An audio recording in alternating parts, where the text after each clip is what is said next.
the one thing that you probably do need to work on, and for a long time, is yourself. Everything else is peripheral. There's that old line about, if you find a job you love, you never work a day in your life. And it's like, well, it's pretty true. Like I've had some, a few great jobs where it's like, you don't think about your next day off or your weekends because you're just happy waking up and going, doing that job. The next question I would ask is a question that many ask online and all over the place would be, if God was so good, why allow evil?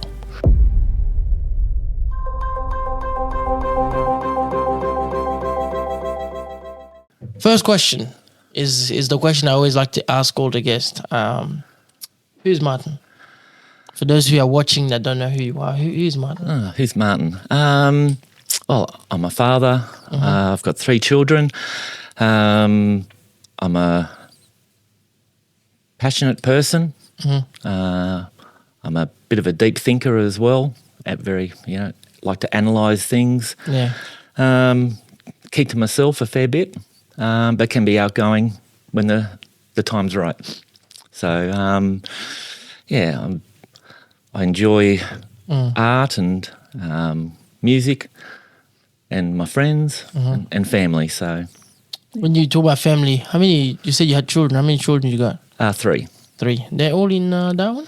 No, I have a daughter from my first marriage. She's 23, and I have 2 boys from my current marriage, who are 13 and 11.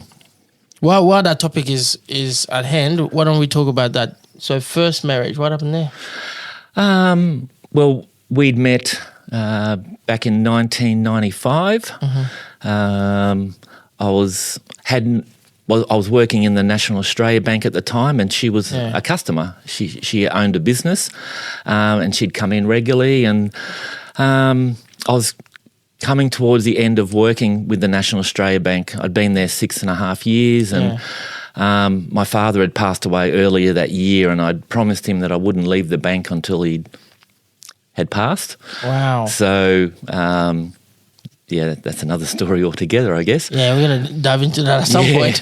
But, so I was close to finishing up with the bank, and I was looking at moving over to Western Australia and working in the mining industry. I had a job lined up over there, and I just got up the courage one day to ask her out, and it sort of stunned me how quickly we just hit it off. And before I knew it, before I started the mining job, she'd asked me to come work for her because her little brother had quit working for her. She had a coffee shop, so she asked me to come along and help her out, which I did. And then next thing I knew, I sort of put off going to that mining job, and then we got closer and closer, and then next thing I knew, I kicked in the mining job and I stayed working in the coffee shop, and then we got engaged, and then we got married.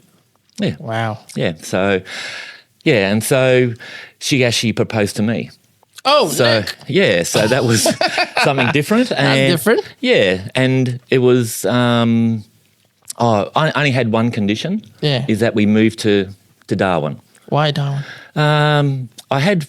During high school, I had friends who'd come up here and spent a year up here. Yeah. And when they came back, they said, Martin, Darwin would suit you down to the ground. It's the right weather, the right sort of lifestyle and atmosphere.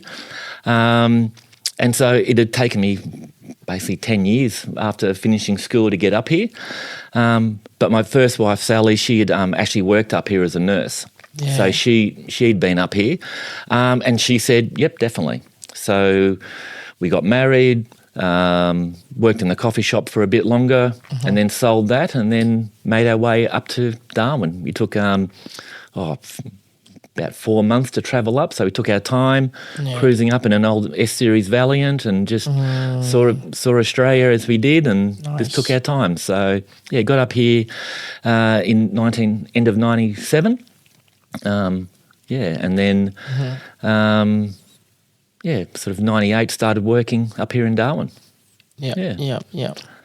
And then but in regards to the first marriage, had a year or so in Darwin, and then we got a job in a remote location over in the East Kimberleys, like at the western side of Northern Territory, on a place called Lejeune Station. We were managing a Aboriginal rehab centre. So my wife and I, we did that for a couple of years, and then she fell pregnant, and her family were very, very strong about her not having the baby out bush, and they wanted her to come down back down south to New South Wales, Victoria. We're from Albury-Wodonga originally. So we finished up that job, moved back down south for a couple of years, and then there was there's some issues around some undiagnosed postnatal depression. With Sally being a nurse, she sort of denied having any issues. But myself and other people could see that she wasn't the same person after she had my daughter Ruby. And so it was a bit hard. So we'd bought a farm together. I was working, and financially it was tight, things like that. And then I ended up working 3 different jobs just to pay the bills, and Sally wasn't right in the right headspace to go back to work at that time. So there was strains and stresses and frustrations and things that happen, and unfortunately, we just sort of moved apart from each other. So in 2004, we separated, and I moved back up to Western Australia, up to the top end, and I was had a job over in Derby, running an Aboriginal corporation over there. So So you're not of Indigenous descent, are you? No, I'm not. Okay. Yeah. So that was that first marriage. That was that first marriage. It sounds like a lot of adventures, man. Up, down, up, down. Yeah, there was a lot of things going on. There is like, it was. She's a great lady, and we're still friends, and of course. And my daughter's now 23 at university down in Melbourne. She was in Geelong, but moved over to Werribee now. So she's studying. She was doing nursing like her mum, and then got into like graphic design. Nice. and the arts. She's very arty as well, so she's looking at that side of things. I'm very curious in your perspective on life. So early on, you filled in the Discover You podcast guest worksheet, and in one of the questionnaire was about your religion, and you put in Christian. Yes. So how heavy are you as a Christian? I go to church every week. Still do? Yeah, still go to church every week. Beautiful. I was actually raised Catholic. But when I was about 12, nearly 13, I was sick of going to church. I had 3 brothers and a sister, and me and my 3 brothers were all altar boys at church. So we were going to church all the time. My mum's very Catholic as well. Her father was devout Catholic from Ireland, Northern Ireland, and it was very big, being a Catholic, I suppose. But at around the age of 12 or 13, I just felt lost and not interested, and Why? Just wasn't interested in church or was God it because of the routine, no, just I was bored when I was in church, because I knew the church service inside out. I knew when to stand, sit, kneel, stand, sit. I knew all the routines and everything. So when I went to church, it was just like going on to automatic, and then so I wasn't getting anything out of it. A little bit like that. So I'd said to my dad that I didn't want to go to church anymore, and And what did they say? Well, he'd said he understood, because he converted from being a Protestant to Catholicism to marry my mum. Oh, wow. Yeah, so he understood that, religion's a personal thing. So he said, well, as long as you're living under this roof, you'll have to go to church. And I didn't like that idea, so I sort of threatened to, go somewhere else. As a 13-year-old? Yeah, I just thought I'd run away and go somewhere else. I said if I was forced to do something, I'm not very big on being made to do something, So I sort of, pushed back on that a little bit, and So they said, all right, we'll make you a deal. If by the time you turn 15, you still feel that way, you don't have to go to church anymore. Yeah. So I said, okay. So I stuck it out, going to Catholic church for, a couple more years, and then turned 15 and just stopped going because I knew that was my time and they couldn't argue about it. So I stopped going to church, and my two older brothers and my little brother and sister were all like, why do we still have to go? And they stopped going too? Well, no, they didn't have that deal. Oh, wow. So, the parents were saying, well, this is the arrangement that we'd made, and said if you had have felt that strongly as well, then it would have been the same case. So they stayed in the church at that time? Yeah. So now you've gone back to church. Is that still in Catholic church? No. After I sort of, at 15, and not any religion at all, my life did take a bit of a turn at school, sort of went downhill a little bit I got expelled from one school. Oh, yeah. Yes, and and so it was on a completely different path to my siblings, I suppose, at a completely different school to what they were going to, and just a different way of doing things. Do you think part of that derailing and turning into whatever you turned into was because you left the church? I wouldn't say because religion? I'd left the church, but I was trying to find myself, I suppose, and who I was, and trying to find my own identity, and I was sort of, I suppose, labelled as a naughty kid. My siblings would, think of me as being naughty as well, and I probably was a little bit of a naughty kid. Were you the black sheep of the family? Yeah, I probably could describe myself as that. I was the middle child as well, that sort of syndrome as well. Yeah. But I suppose I just sort of felt I had like a little chip on my shoulder myself, and I just was pushing against everything. I was sort of against authority a fair bit.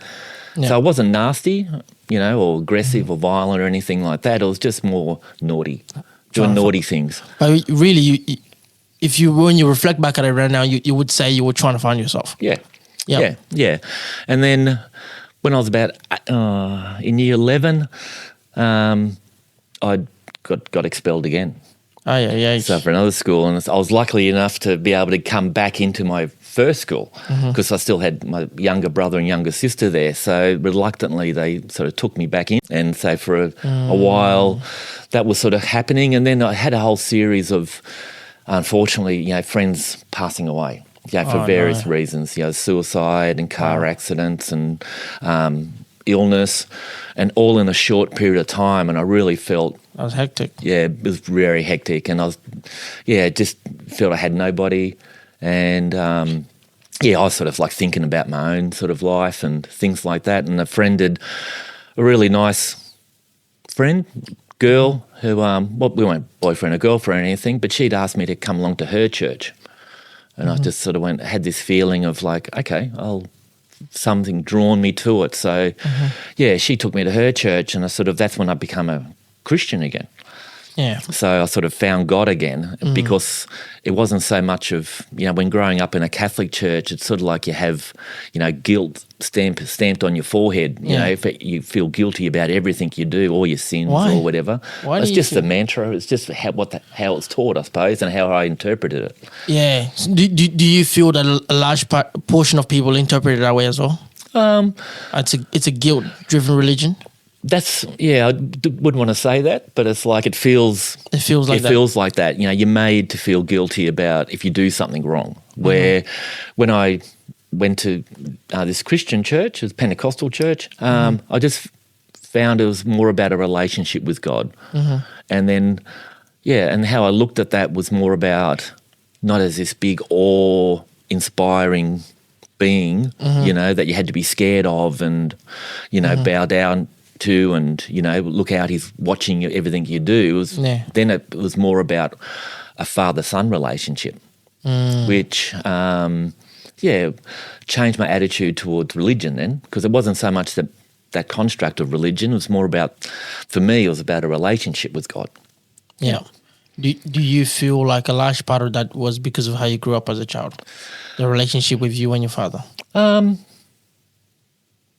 Yeah, I've thought about that in the past, if it was something. But my dad was, a really good fella. Yeah.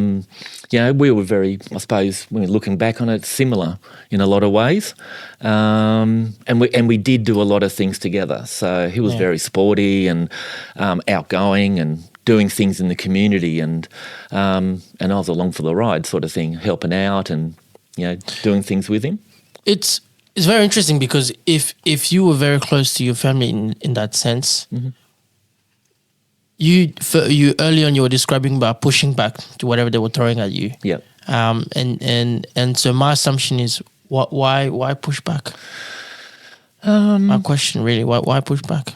Yeah, I just felt like I don't know, it just didn't fit sometimes. Yeah. Like a puzzle that I was just from a different jigsaw puzzle. I Yeah, felt you like didn't fit in that just family. didn't fit quite right, and Yeah. yeah.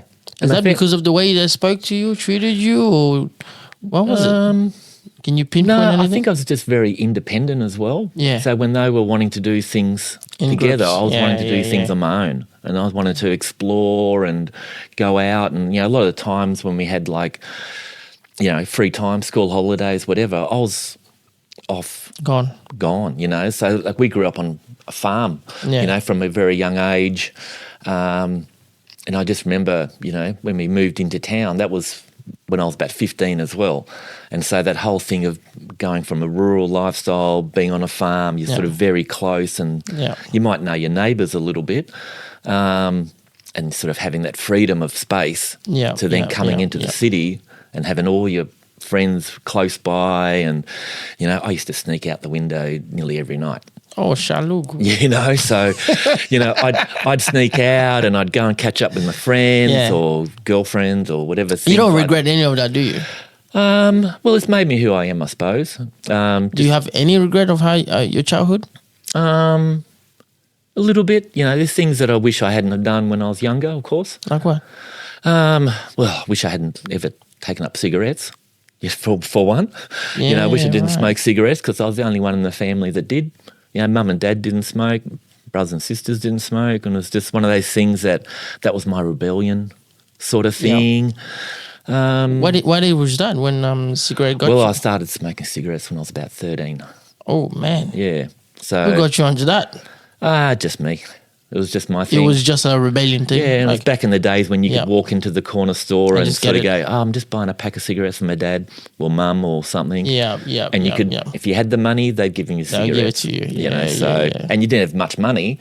So, the cigarettes was more of a trying to be cool, trying to fit in. Yeah. When I'd been expelled the first time and had gone to a new school, we'd gone from a boys-only school to a co-ed school. So suddenly in year 9, there's like girls everywhere, and it was all this sort of thing. So, and I was a bit shy, and I just wanted to fit in. So, there was some mates that I'd made, and part of the thing was that they were a bit of a rough crowd. So smoking was, sneaking out for a cigarette Yeah, was one yeah, of the yeah. things. And it's like, well, if you want to fit in, That's how you're gonna do it. you got to. Well, to be wanting to fit in, you would have to have. Personally, I believe you would have to have some sort of. You have to be battling with your self-worth and self love, because to wanting to please other people, Yeah. right? I get the social aspect that you want to belong to a group, you want to belong to something. How do you balance out the I want to belong, but I also want to be myself? Yeah, well, I was always a little bit shy, I guess, because when I was younger, I had a really bad stutter. Oh, really? So I couldn't even get a sentence out properly without Wow. it being, taking 30 seconds to get a 5-second sentence out. That's what it felt like. So talking to people, I was very shy about that. So had to, I had a nice sister, a nun at school, in primary school, who'd sort of taught me some exercises about speaking slower and clearer and practicing and just having that confidence to speak. And so it took me a while, it took me a few years, and To get that I self think that confidence. sort of stuck with me. And I remember sort of my brothers and sisters teased me about that Yeah. and a few other things. So, that might have been part of why I felt different, Yeah, maybe. yeah, Or, yeah. I also used to got teased a lot, so because I was a little bit darker than my siblings, so they used to call me, names, and they used to tease me about being from adopted and all this other stuff, big brothers. I'm just curious, what do sort of sort names of they used to call you? Oh, well, they used to tease me and Because if you're darker, what sort of names they calling you? Well, they used to tease me that I was Aboriginal, and Really? it's sort of like, and before, when we were younger, we grew up in central New South Wales Yeah. with a lot of Aboriginal people around, and Yeah. it was back in the early 70s, so there was still somewhat of segregation in the schools almost to a degree. So, Yeah. when we had a school dance, it was like Aboriginal kids over there and the white kids are over here. And Yeah. But when we were doing the practices, I was put in with the Aboriginal kids to practice with them. Really? I don't know why, but it was just like to make up the numbers maybe, or just the teachers thought, oh, Did that? He looks like an Aboriginal how kid. did you feel during those times? At that stage, I just, didn't know any different, I suppose. It was just like, at first I was sort You of, can see a difference in skin color, surely. of course. But it was just that, it was still a lot of discrimination, Yeah. in those It was days a and norm. things like that, and name calling. So, Yeah. a lot of the names, you get called those sort of names, and, I'd, arc up and Yeah. push back, and I'm not, and, get really Yeah, upset about it, yeah. trying to defend myself, I suppose. And Yeah. that would just give more fuel to get up me more. Did you get into a lot of fights when you were young? No. I'm quite a pacifist actually. So Really? I can't, with my siblings, we had a little ruckus every now and then, but nothing really serious. Yeah. Because I've always been, against violence. I Yeah. just didn't like the idea of it. I don't know. I didn't like inflicting it or being it inflicted on me. So I thought, well, if I treat someone like that, that's how I like to be treated. Yeah, that's Sort of that's thing. a fair call. Yeah. Early on, you said you kind of regret taking up a cigarette. Why? Oh, just because, I love sport, and I think, from smoking and things like that, it just impacted your health and your ability to play sport at the level you wanted to play at. So you started when you were 13. You still on cigarette? At the moment, yes. So I've sort of tried many times to give up, and I've sort of been somewhat successful, and then, taken it back up again, and, just recently, was vaping and stuff like that to try to get off the cigarettes, and was going really well. Do you think vaping is worse? I got some friends that are saying vaping is actually worse than cigarette because the Well- amount of nicotine they've got. Yeah, And those for vapes. me, it was like it got me off the cigarettes. Yeah, that's So, what. and I could go a long time without vaping. Yeah, It was just that it was just the convenience of vaping was just when I had the urge, I could just have a vape, and then I'll be right. Yeah, Where with cigarettes, it was sort of like you got to go and have a whole cigarette. You can't just have half a cigarette, or yeah. So So when that all changed, and the vapes got cut out, Yeah. it was like I still was just on that verge, and so like, oh, I'll just have one cigarette. Yeah. And then it was like, okay, that was just 2, and then it was just 3 a day, and now it's sort of like try to sort of limit myself to half a dozen a day if I can try. This journey is a really tough one of trying to quit smoking. And you've tried to quit multiple times. Yep. Do you think you have the solution? Um, Like what strategy are you using to try to quit? Yeah, well, cold turkey seems to be, it's just mind power, really, and motivation to sort of give up. I've tried patches and gum, and, the only thing I probably haven't tried is that hypnotism sort of stuff. Hypnotism. Yeah, I've been told, try that hypnosis stuff to, get you to... You can get hypnotized into letting go of a cigarette. Apparently, yeah. So it's all mind over matter sort of thing. So, So for me, it's sort of like, cigarettes, because it led on to other things then, as a teenager, I was, because I was tall as well as a kid, by 15, I could go into a bottle shop and get something. Alcohol. So, Yeah. 15, 16, starting to drink as well. And, 7, then you get into, experiment with other things. So smoking drugs and things like that. It's sort of like, and that just made the downhill slide, Even that I was worse. mentioning earlier, even worse. So part of the reason I got expelled the second time, was just getting in trouble and, just not really having a good attitude towards things. Yeah, there was a couple of times when I thought about, finishing it up as well when I was a teenager. And then I had a friend commit suicide, and, after him and myself had a chat the night before about the subject, and he was sort of talking me out of thinking that way. Yeah. And then he's gone and killed himself. Oof. And so when I found out, it was actually the first day of my HSC, my high school certificate in year 12. And so I've rocked up to school, all nervous about doing these final exams. Yeah. And had a big bunch of friends from different schools as well, because I played football and sport and, around the place. So it wasn't just friends from my old school, it was friends from a couple of different schools were there looking for me to tell me, because I hadn't known, before the days of mobile phones and things like that. So, it sort of really hit me pretty hard, and, I was a bit numb for a while, but I sort of promised myself that, it's something that I wouldn't do ever again. I wouldn't think it, if the thoughts got in my head, I'd just push them out, and just promise myself not to go down that line. And that's something that's stuck with me all my life. Years, not to give up, I suppose. Things can get better. So that mindset came from witnessing your friend go through that. Yeah. Wow. So sort of just, instead of thinking about life as just something you can just throw away, it was, made me think about, there are people out there that, love you and, worry about you and care about you. And if you go, it really impacts people. So I just thought, I don't want to put that pain onto anyone else, by doing something like that. So, that was probably the lowest point. And then it was just a matter of, let's just get out of here, sort of, work through life. Things will get better if you stick at it. So You truly believe that?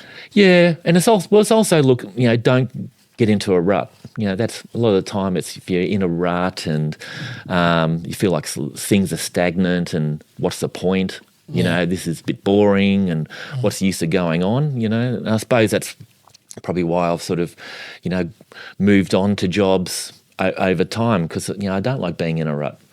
I don't like being stagnant. I like to learn things. I have a bit of a thing where it's like, you should learn something new every day. Yeah. And that's what I sort of keeps you going. Keeps me going. So what would you say to individuals that say you've got to work at one particular thing for a long period of time in order to build something? If not, you're just hopping through different things, and you have nothing to show for. You have got no legacy after that. Yeah, well, I suppose the one thing that you probably do need to work on, and for a long time, is yourself. Everything else is peripheral, and it's it comes and goes. So, like, if you're looking at careers or relationships, or like, of course, you work at all those sort of things if you want to be happy and successful, of course. Yeah. But it was never something that, like, careers was like, I was never a long-term career person. I've worked in jobs where I've really loved the work, and I've been there for quite a few years and things like that. But we just never had that aim of being in the one job for my whole life, I suppose. How do you feel about the job system and the way life has been designed around work and career? Yeah, well, I do like how, organisations and workplaces are looking at work-life balance a lot more. And I've certainly, in my life started to look at that when I'm, making choices about where I work and what I do. And it's like where I am now at the Palmerston Library. There's a lot of friends and family who are just shocked that I'm a librarian. That's the last. They expected more. Well, from it's you? the last thing they probably thought that I'd be doing. So, Yeah, but actually my mum was a librarian. So it was sort of like, she was quite chuffed that when I was following in her sort of footsteps sort of thing. But but it's more about, when I look at work, it's more about, what am I getting out of it? What am I contributing? It's certainly, it's got to have purpose is a big thing. The work has got to have purpose. Yeah. Yeah, you just don't do a job for money. Because when I first left school, my first full-time job, I suppose, was in the National Australia Bank. And I did that for 6.5 years. So it was something that, my father sort of really pushed me into, a little bit. It wasn't your... Wasn't my choice, no. Yeah, right. Well, when I actually finished school, I actually went to the Victorian Police straight out of school. Yeah. And this is at the start of 1989. There was a lot of intakes. They'd shortened the training program. There'd been some issues down in, with police officers being killed down in Victoria, and they wanted to boost numbers and things like that. And my dad thought, that'd be something for me. I was fit, and sort of somewhat had good head on my shoulders, I suppose. It wasn't too silly. And so I was accepted into it. But it was very soon afterwards, after probably a month or so of being there, that I realised I didn't want to be a policeman. I don't think that was a life for me. And so, after a while, I just went, no, I don't think it's me. So then I left the police, and they said, you can always come back. Just got to pass the physical, and because you've done all your psychs and stuff like that, you just need to pass the physical, and you should be able to come straight back in if you ever choose to. But I just thought, nah, it's not for me.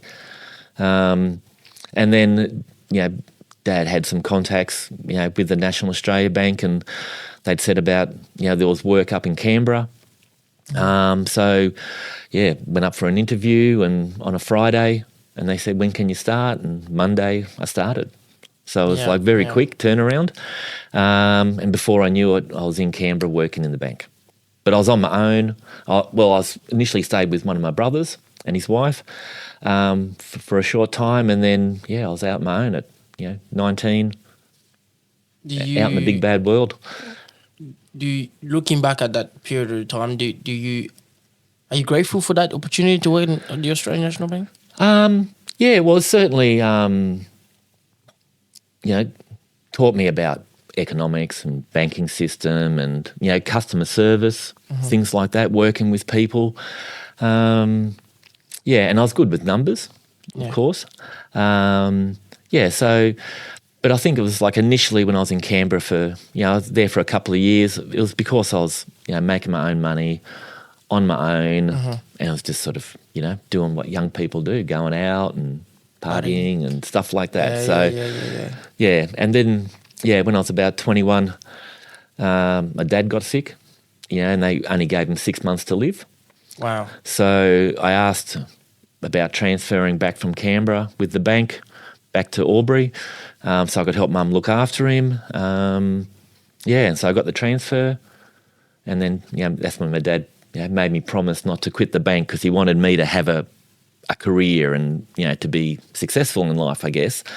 So I promised that, I wouldn't, quit until he'd gone. But he, instead of 6 months, he lived another 4 years. So, which I'm very grateful for, that he lived longer. You couldn't quit for 4 years. Yeah, well, I suppose I'm a little bit, I'm old school a little bit as well when it comes to those sort of things. And, a promise is a promise. And keep your word. I don't make, any promises I can't keep. Well, I try to the best I can, but it's one of the things that I've been, was brought up on. And so that was, I suppose one of the things. And I sort of feel good about that I could keep a promise. That was very important, that I could, especially to my dad, at that time. And, so that's when, after he died, it was like, well, I'm out of here. And it took about 3-4 months before I did quit. But I was sort of, in my mind, I was already leaving. And that's when I met my first wife, and, started working in the coffee shop, and then got married, and we had it together. And you've got on the rating, on the fulfillment rating, you've got your vocation and career as an 8. Yep. how can you justify an 8 if you? What's the longest job you've ever had? That was the bank one, wasn't The it? bank was 6.5 years, so that's probably the longest I've been in one place. And you definitely weren't fulfilled when you were there. That's for sure. Not at that stage. Correct. Not at that stage. But when I went back to Albury, I was on the relieving staff, so I was actually travelling around all the branches around southern New South Wales. So for me, I was going out to a new town, a new city. You're still exploring. I'd be here for a couple of weeks, Yep. there for a couple of weeks, there for 3 weeks, 4 weeks, 2 weeks, whatever. And so I got to explore different places, meet new people, which is what I was really about. I wanted to travel. I wanted to see the world. I wanted to meet people. So the work itself wasn't that fulfilling. But certainly what I was doing while I was working was why I stayed with it as well. And I liked it and things like that. The only thing I got out about the bank was when it came to money, I don't have much respect for it. If it's in my pocket, I'll spend it. Really? Yeah. I'm not a very good saver. So, but I saw what money did to people, like like how that chasing money can impact people, and it breaks relationships, and you can get in trouble. And financial troubles it's one thing I never wanted to be stressing over money. So it's like money comes, money goes. Yep. So it sounds to me that you've decided to live a very simple life where money is not a focus. Yeah, it's not what drives me. Yeah. And so do you believe you can have a successful career that doesn't involve a lot of money? Yeah, definitely. Yeah, I've worked in a number of jobs where, it wasn't about the money, and I've taken backward steps, what other people would see as a backward step to take up a job, but it was more about what I was doing and where I was going and things like that. So, I've worked jobs where I've earned really good money, like really, really good money. Yeah. It doesn't mean I was happy. Well, the dream many people have is that if I can just get a job where I can get enough money that could cover for a lifetime worth of expenses, and then I could truly find freedom.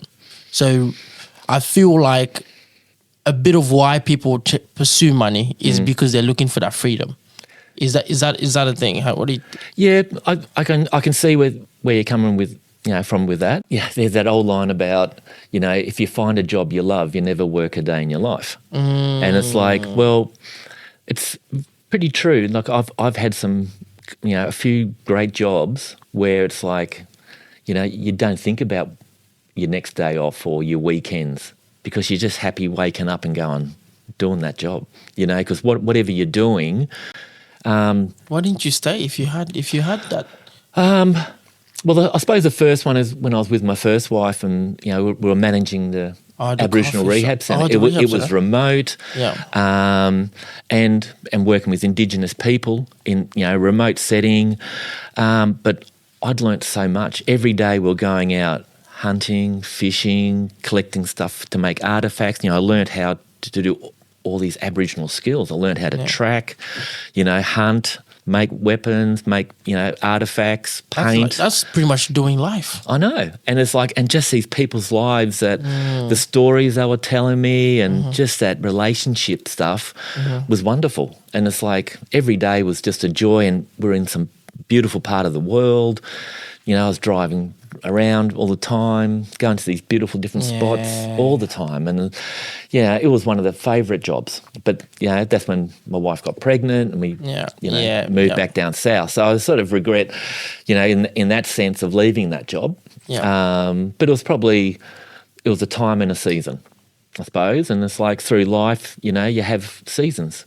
Correct. And it's like you got to move through seasons, and I don't sort of look backwards too often. It's like driving a car. You've got a rear view mirror to glance back every now and then, but if you keep looking in the rear vision mirror all the time and looking behind you, you're going to crash into something that's coming at you. So I try to sort of, don't sort of look back too much. No regret. No regret sort of thing. So, yeah.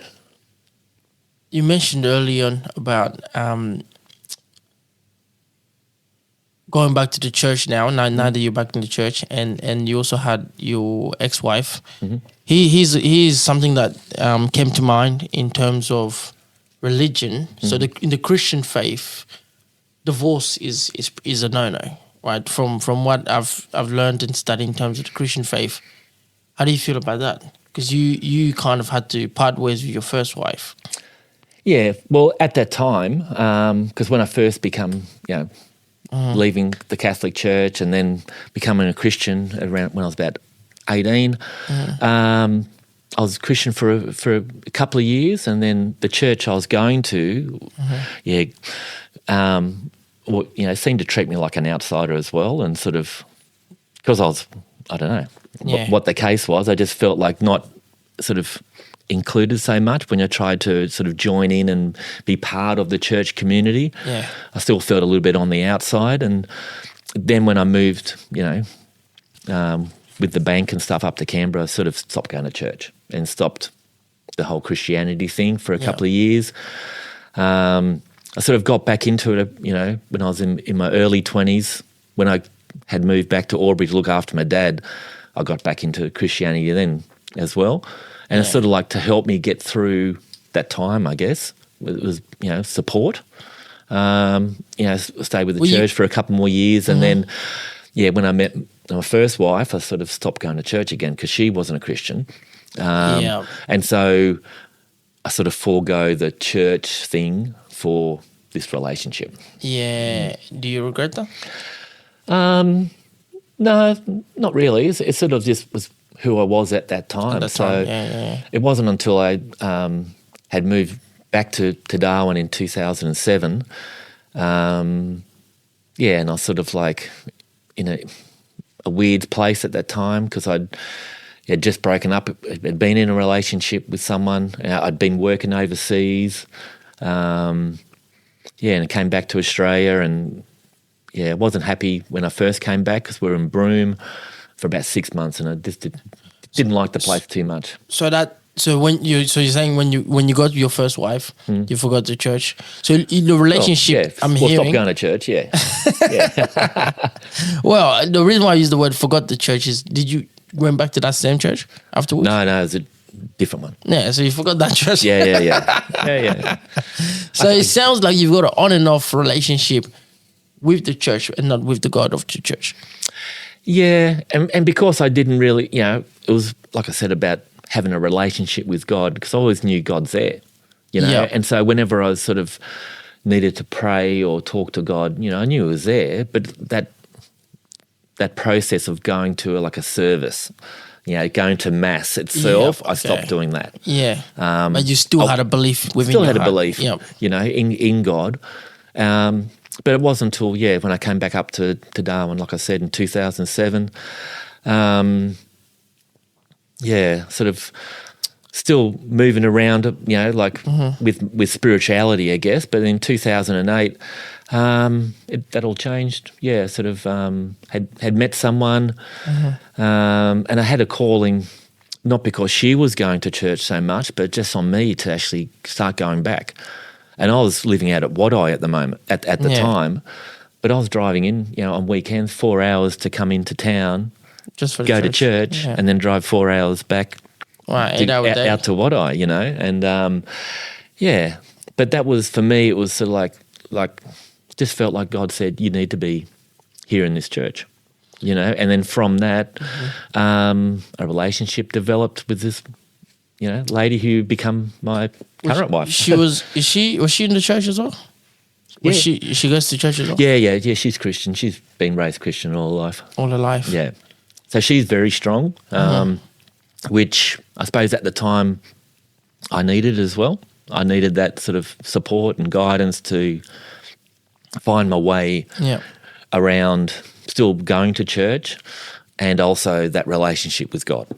You've got a tattoo on your arm, but it's a Bible verse, correct? Yep, that's right. What's the verse and what does it say? It's Micah 6:8, and it just says, see that justice is done, let mercy be your first concern, and humbly obey your God. Why that? Why that verse? Well, it's something to remind me about what I'm about.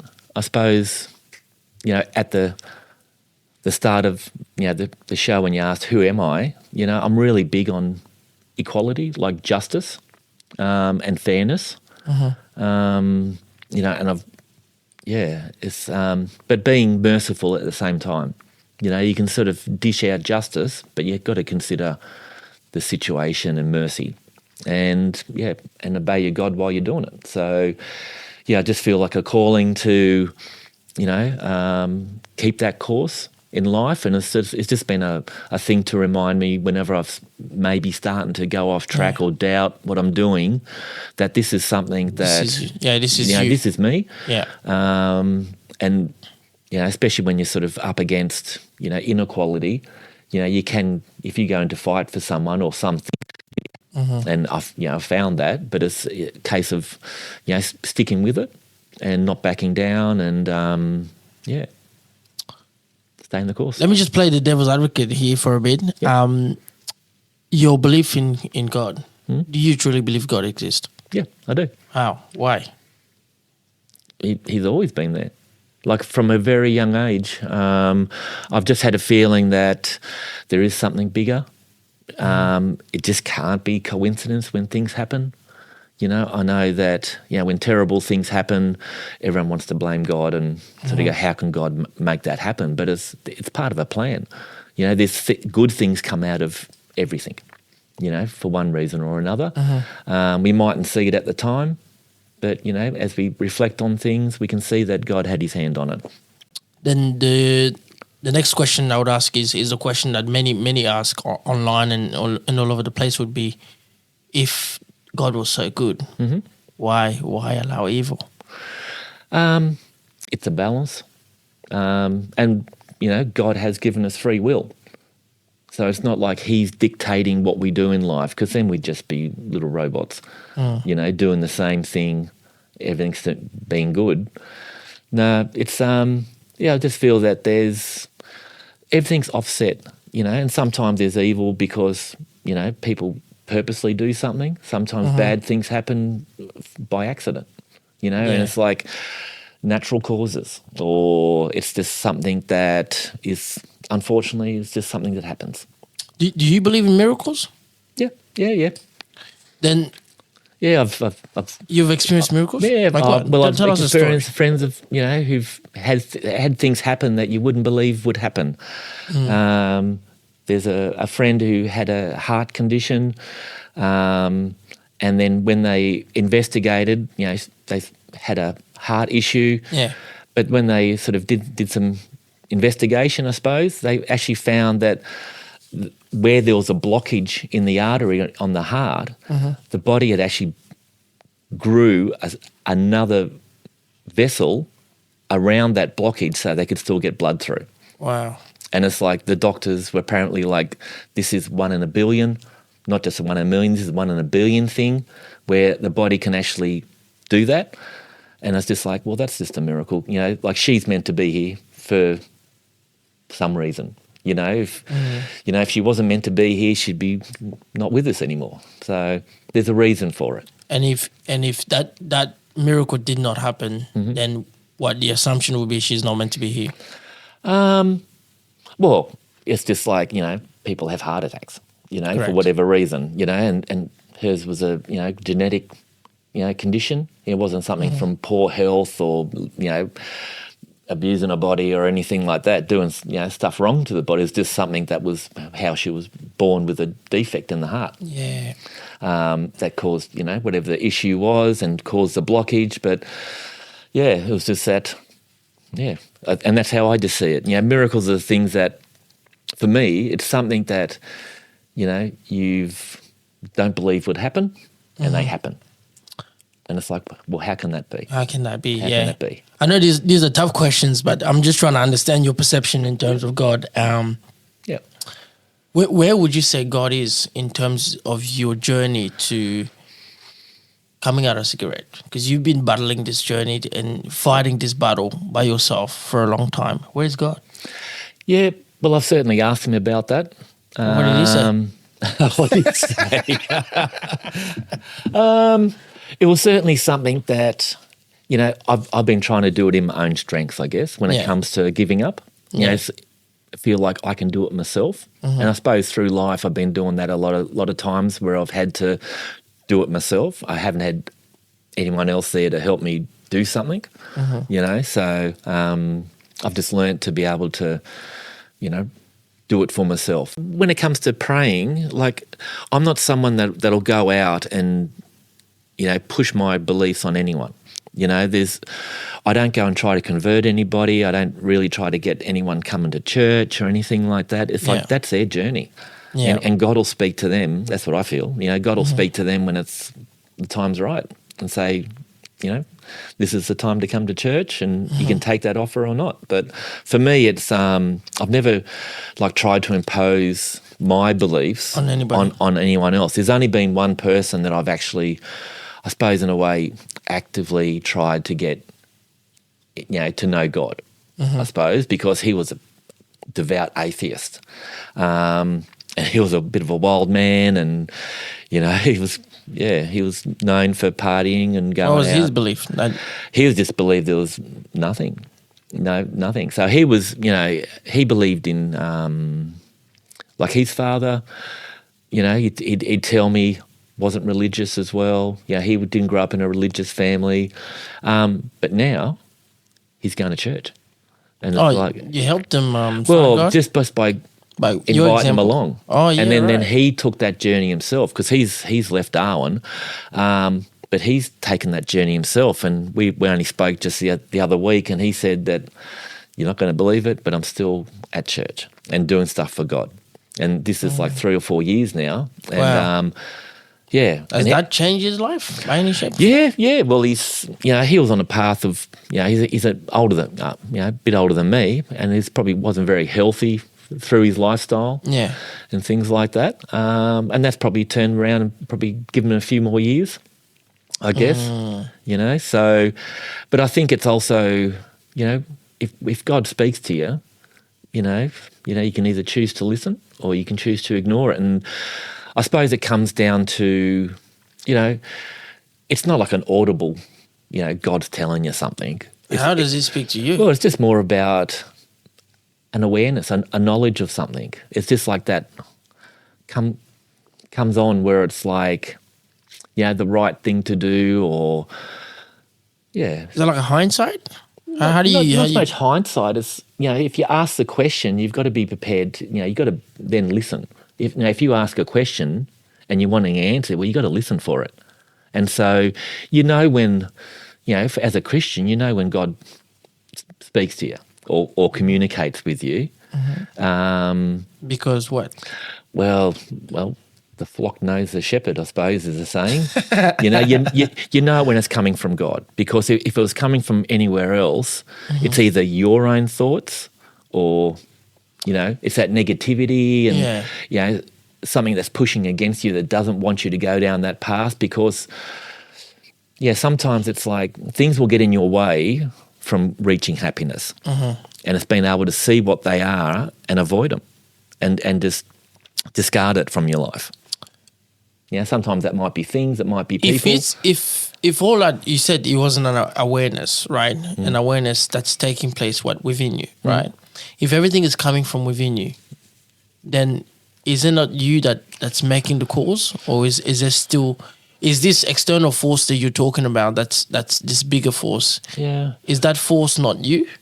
No, it's more about, it's not like you hear an audible voice. It's more about in your head. It's like, a thought will come to you,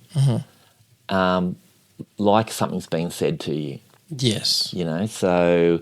And you can feel the difference. And then you go, and it's like, because you hadn't been thinking that way, it's, but it's so clear, and the clarity around it, like when it comes from God, there's clarity. And it's like, and you have a sense of contentment that you go, when you listen, it's like, that's from God. Then you go, you're at peace with it. And sometimes it can be hard stuff. It's like, you need to do this. Yeah. You need to do that. And sometimes you go, but I don't want to do that. But then it's like, but if it's coming from God, then it's like, okay, there's a reason why. And then once you go down, follow through with that, what comes after that then explains everything. Why you felt that way, and then it's definitely from God. Yeah, that's all. I actually love the way you put it in. So the knowing doesn't take place into the end. Yeah, and that awareness. And when you look, reflect on things, when God has had his hand on something. So really the journey is a journey of what they call faith. Yeah. It's that. So someone might be watching this and be like, I don't know how to differentiate voices in my head or words or awareness or things that I'm hearing. Yeah. So what would you say to them? Would you just tell them to just take a leap of faith? Well, it's more about, you know when it's coming from God, when it's not something that's like, it's like if you're hearing voices that telling you to do something nasty or evil or bad or whatever the case may be, however you want to term it, it's not from God. God doesn't work that way, does he? He's not. How do you know how he works? Just from reading the Bible But there's parts of the Bibles that are quite nasty, like definitely wiping now a whole generation, a whole world from scratch, like the story of Noah. Yeah. Oh, look, and the Old Testament is full of stories like that. But that's the Old Covenant as well. And when Jesus was on the earth, there was a new covenant where it was about he gave us a new commandment. He didn't say to disregard the 10 Commandments and all that sort of stuff, but he was saying, love your neighbour.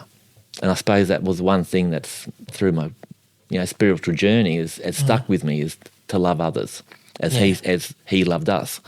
And so it's that verse means a lot to you? Yeah, that does. Yeah, definitely. It's one of those things that, as a Christian, you believe that, this is, coming from the Son of God. Yeah. Saying this is a new commandment. We know how big we are on the 10 Commandments, and so this is a new one. And it's like, and I took that to heart. It's like, it used to be eye for an eye, and now it's turned the other cheek. So it's like, this is how things used to be done. This is how things need to be done now. Yeah. Yeah. If the word is the same, the message is the same, why is there so much division? If everybody's saying, we're listening, we're reading the same Bible, reading the same word, the message is very clear. Yeah. Why is the division? Even in the Christian religion, the division is like how many different Christian faith is there? So Churches many. And there's so many, and it's one of those things that I don't put down any religion really, because it does come back to that faith and believing in something bigger than us. Yeah. Creator spirit, supreme spirit, supreme being, whatever you want to call it. Put a title to it, but it's just one of those things that when it comes to the Bible, I suppose it's the word's clear, but it can be interpreted different ways. So, I've gone back and read a Bible verse. It depends on where you're at that time. I've read Bible verses where it meant one thing to me, and then at different times I've read the same verse and it meant something else. Even though the words are the same, it's how I interpret it. And that's how, a lot of the differences are coming up about is how man is, or woman and people, interpreting that word. And if people have a ulterior motive, they can twist words to suit themselves or their situation. And that's something where, if I'm reading the Bible or a particular verse or something, I want to have clarity, and that's, So if it's all about that relationship with this divine being, then would you say the whole universe has that relationship already? Is there a need to be in the Christian faith to have that relationship? Well, I feel religion's a man-made thing. It's a construct, and it's how we've interpreted it. So when it really comes down to it, for me personally, that journey through spirituality this is the path I've aligned with the Christian faith. I can understand, where other religions are coming from as well, and a lot of the values and beliefs are the same. Are to be good to your neighbour, are to do good deeds, are to be respectful and humble to God and things like that. So it's just a label that's been put on something. So that's why I was sort of like, when I've stepped back from a church in the past, it's because it was more about the construct, the physical elements of it, not so much, not the spiritual elements. It was the physical stuff that made me step back from it. Where as I've got older and maturer in my own spirituality, I could be anywhere, and it's like my relationship with God's my relationship with God, and it's like if you want to label it Christianity, it's Christianity, but it's like you could label it nearly anything, and it's like, well, it's between me and Him. And it doesn't really matter about the outer parties. Yeah, and that's why I don't try to spruik my beliefs onto anyone else, because it's like that's your journey. It's for my journey. It's like a path I've taken and I'm comfortable with. I love that. I think we're coming to the end of this podcast. I think we've still got so much stuff to talk about. The hour's already cut us, so we're definitely going to do a part 2. Yeah. Okay. That was a crazy hour. Thank you for tuning in. If you enjoyed our content, please follow us on YouTube, Spotify, Apple Podcasts, and TikTok. And if you really want to support us, please support us on Patreon, Subscribestar, and Crypto. I personally want to say thank you to all of you that are following us, and I want to make a promise that if you follow us, if you subscribe to our channel, that we will keep producing the best, highest form of quality content to add value to your life and help you find fulfillment in life. Thank you.